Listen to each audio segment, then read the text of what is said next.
قرآن عزیز نے حضرت آدم علیہ السلام کے ان دونوں صاحبزادوں کا نام ذکر نہیں کیا، صرف بنی آدم کے 2 بیٹے کہہ کر مجمل چھوڑ دیا ہے۔ البتہ تورات میں ان کے یہی نام بیان کیے گئے ہیں جو عنوان میں درج ہیں، یعنی حابیل اور قابیل۔ حضرت عبداللہ بن مسعود سے منقول ہے کہ دنیائے انسانی میں اضافے کے لیے حضرت آدم علیہ السلام کا یہ دستور تھا کہ حوا علیہ السلام سے پیدا ہونے والے لڑکے اور لڑکی کا عقد دوسرے پیٹ سے پیدا ہونے والے تمام بچوں کے ساتھ کر دیا کرتے تھے۔ اسی دستور کے مطابق قابیل اور حابیل کی شادی کا معاملہ پیش تھا۔ قابیل عمر میں بڑا تھا اور اس کی ہمشیرہ حابیل کی ہمشیر سے زیادہ حسین اور خوبرو تھی، اس لیے قابیل کو یہ انتہائی ناگوار تھا کہ دستور کے مطابق حابیل کی ہمشیر سے اس کی شادی ہو اور حابیل کی اس کی ہمشیر سے۔ معاملہ کو ختم کرنے کے لیے حضرت آدم علیہ السلام نے یہ فیصلہ فرمایا کہ دونوں اپنی اپنی قربانی حق تعالیٰ کی جناب میں پیش کریں، جس کی قربانی منظور ہو جائے وہی اپنے ارادہ کے پورا کر لینے کا مستحق ہے۔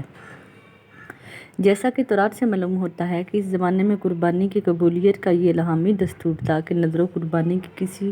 چیز کو بلند جگہ پر رکھ دیا جاتا تھا اور آسمان سے آگ نمودار ہو کر اس کو جلا دیتی تھی۔ اس قانون کے مطابق حابیل نے اپنے ریوڑ میں سے ایک بہترین دمبا خدا کی نذر کیا اور قابیل نے اپنی کھیتی کے غلہ میں سے ردی قسم کا غلہ قربانی کے لیے پیش کیا۔ دونوں کی حسن نیت اور نیت بد کا اندازہ اسی عمل سے ہو گیا، لہذا حسب دستور آگ نے آ کر حابیل کی نذر کو جلا دیا اور اس کی قبولیت کا شرف اس کے حصے میں آیا۔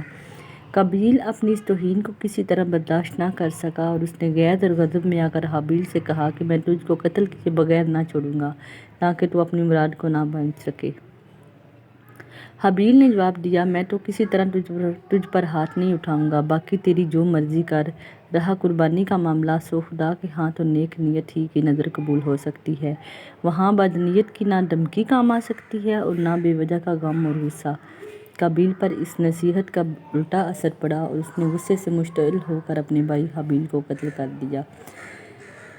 قتل کے بعد قابیل حیران تھا کہ اس نعش کا کیا کرے، ابھی تک نسل آدم موت سے دوچار نہیں ہوئی تھی اور اسی لیے حضرت آدم علیہ السلام نے مردے کے بارے میں کوئی حکم الہی نہیں سنایا تھا۔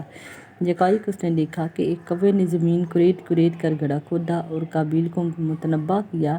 کہ مجھے بھی اپنے بھائی کے لیے اسی طرح گڑھا کھودنا چاہیے، اور بعض روایات میں ہے کہ کوے نے دوسرے مردہ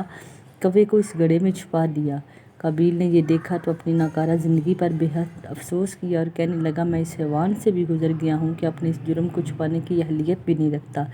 ندامت سے سر جھکا لیا اور پھر اسی طرح اپنے بھائی کی نعش کو سپرد خاک کر دیا۔ وَاتْلُ عَلَيْهِمْ نَبَأَ بَنِي آدَمَ بِالْحَقِّ إِذْ قَرَّبَا قُرْبَانًا فَتُقَبِّلَ مِنْ أَحَدِهِمَا وَلَمْ يُتَقَبَّلْ مِنَ الْآخَرِ قَالَ لَأَقْتُلَنَّكَ قَالَ إِنَّمَا يَتَقَبَّلُ اللَّهُ مِنَ الْمُتَّقِينَ۔ یہ سورۃ مائدہ میں ذکر ہوا ہے اس واقعے کا، اور اسی سبب سے یہ سارا آگے واقعہ مذکور ہے۔ رسول اللہ صلی اللہ علیہ وسلم نے فرمایا کہ دنیا میں جب بھی کوئی ظالم سے قتل ہوتا ہے تو اس کا گناہ حضرت آدم علیہ السلام کے پہلے بیٹے قابیل کی گردن پر ہوتا ہے، اس لیے کہ وہ پہلا شخص ہے جس نے ظالمانہ قتل کی ابتدا کی اور یہ ناپاک سنت جاری کی۔ سورۃ مائدہ کی بیان کردہ آخری آیات اور مستورہ بالا حدیث ہم پر یہ حقیقت آشکار کرتی ہے کہ انسان کو اپنی زندگی میں ہرگز کسی گناہ کی ایجاد نہیں کرنی چاہیے تاکہ وہ کل کو بدکاروں اور ظالموں کے لیے ایک نئے حربے کا کام نہ دے۔